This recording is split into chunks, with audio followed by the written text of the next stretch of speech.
Alright, what's up? We're back again, of course, and this time we're going to get more into actual sports stuff, and it's a little bit of a loaded video here, and we're going to start with one Manti. It was really interesting because he actually has been on Good Morning Football recently on a number of occasions, especially towards the end of the week, and I'm not sure, I'm trying to remember the very subject that he spoke about, but he was actually talking about his time in New Orleans, which is going to be real interesting because I'll be talking about a former teammate of his who also happened to be on Good Morning Football as well.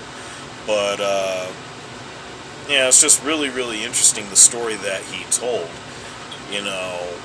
about his time in New Orleans. He talked about going to a Jay-Z concert and even referencing a lyric that he heard from Jay-Z where he said, "You can't heal what you don't reveal." And it's just fascinating for me. I don't want to speak on that specifically, but just talking about Manti just in general, it's been really cool seeing him do these things on Good Morning Football, and even though he's not playing football actively anymore, he's actually furthering his career, especially within the sport, in ways that I feel like is fantastic. Because let's be honest about one thing, and this is just speaking reality here: the NFL is not for everybody. I mean, we've got the UFL, which was once respectively the USFL and the XFL once upon a time, which was really good for players that didn't quite make it in the NFL.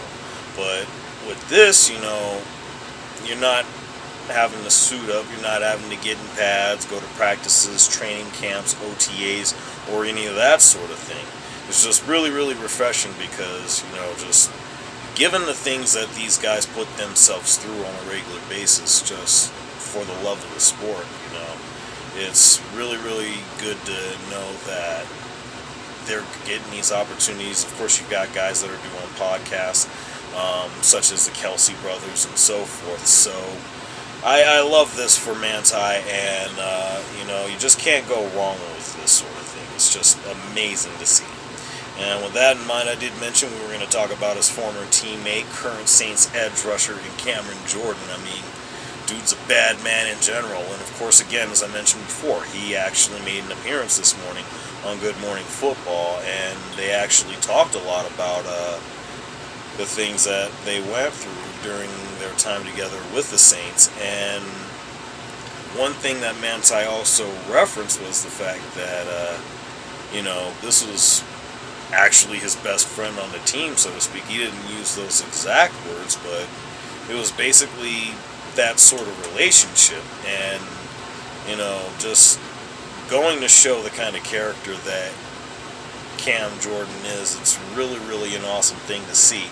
But really and truly, I want to talk about the fact that this one's really funny to me too.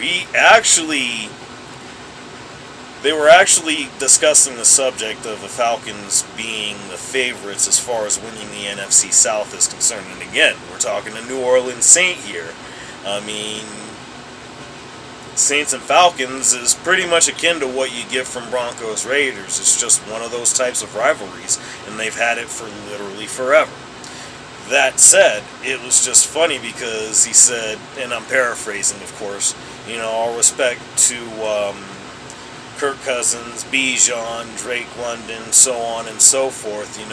They got some bad boys over there, but I'm not going to look at them right now and actually acknowledge that they're going to be the favorites to win the NFC South. And this is the kind of thing that you also got to love about football, because it's always going to involve that gritty competitiveness. And this is one of those things that, again, you got to enjoy about a guy like a Cam Jordan, because he just brings it no matter what. And he brings it in any way that he sees fit. It's just an awesome thing to see. Like I said, I just wanted to talk about that because that was something that I was able to enjoy this morning. Really fun stuff to see. And with that in mind, we're going to go into someone else, former player, who's also actually doing the TV thing now with ESPN's First Take in Cam Newton. Now,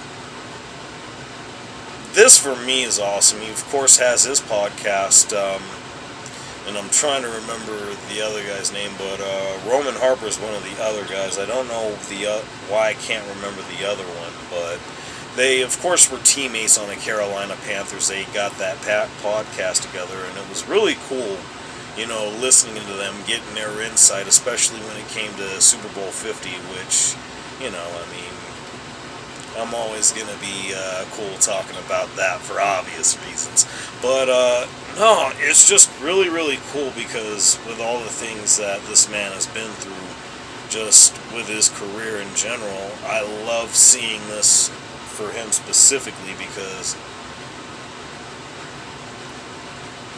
I feel like he's actually had his name raked through the coals for whatever reason at any point or another.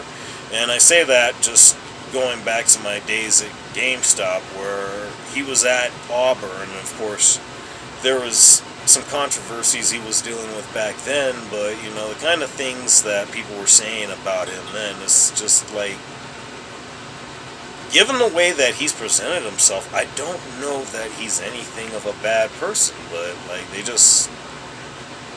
I don't really understand what it is about that, but he sort of draws these things unfairly, and it's like he's just a regular dude who actually been a really, really talented quarterback in the sport of football for a considerable amount of time. Was actually NFL MVP and again led the Carolina Panthers to the Super Bowl. But in the long run, it's just really, really cool because despite all of that, he's managed to rise above all the hate and naysayers, and he's doing some cool things with his life. And again, it's just good that we're seeing this in this day and age because of what the game of football can actually do to you. And he's just, with all the punishment that he's taken being the running quarterback that he is, he actually sacrificed a lot for the game, and it's good to see that it's still treating him well in this fashion. So, good for Cam Newton as well as Manti, and just loving what they're doing with their careers. And with that in mind, we're going to talk about another particular career, which is going to be going a really, really interesting direction. Of course, as we all know, Daniel Jones was released today from the New York Giants, and he actually asked for his release. Moreover, he came through with a press conference yesterday giving a written statement, which was highly unexpected, if I'm being perfectly honest. You don't really see that from a lot of guys, especially in situations like this. Now, needless to say, he definitely had an awful lot of opportunities with the New York Giants, but in that same vein, they really didn't do well by Daniel Jones because look at the coaching changes and look at how unstable things have been since Tom Coughlin left. And just thinking about the way he left when he gave his farewell press conference and the owner tried to shake his hand, but Coughlin just blew him off and was out. This just goes to show, again, what I was talking about the other day, specifically with the likes of Jerry Jones and Woody Johnson. It's a thing to where not even owners, but just some bad decisions are just made within these franchises, and it's really, really hurt the product in ways that, if we're being perfectly honest, not enough people are talking about. They talk about it, but